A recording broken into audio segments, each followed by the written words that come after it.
Lai jing ni September som ni nga tu ni sim ding late number zale som legia tanga pan som leli to pa in ke ngom pi hi bang ma ka ki ta ke ding hi late number zale som legia tangu pasian amon hoi buk na katanu khatina neolai tu angil mo khat pen apa in sik sakol tuan asin pi hun lai a hi kapasala nunga tuangin aheng na len khomin katanu in akesiang na tuan hi to bangin lama sukpian khada sinu hi katanu alaw sim to kile bolin apa in nuam sa in noi kom hi to bang hun pen na tomma ma mo ka kanunga isut kik chiangin kapasalin na khem pe ulem ding chi in katanu alung mon ding dei na lung sim to akal suan pi nahi ki ge hi hi in konte tang thu in inun tang na sunga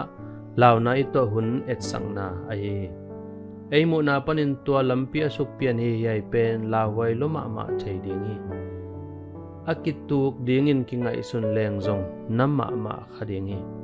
a hi zong in lai siang thobin pasian in ngom pi hi manin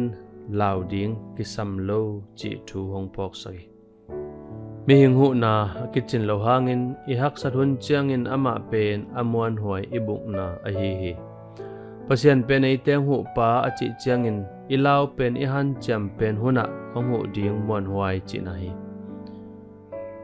bang mapon bang lel na bangak sat na ituak zongin ngon khia ama ompi na in ithale ikidal na a hi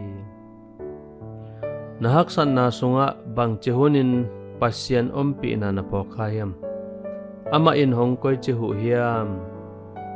pao kanun tang na sunga nongompi manin lungdaming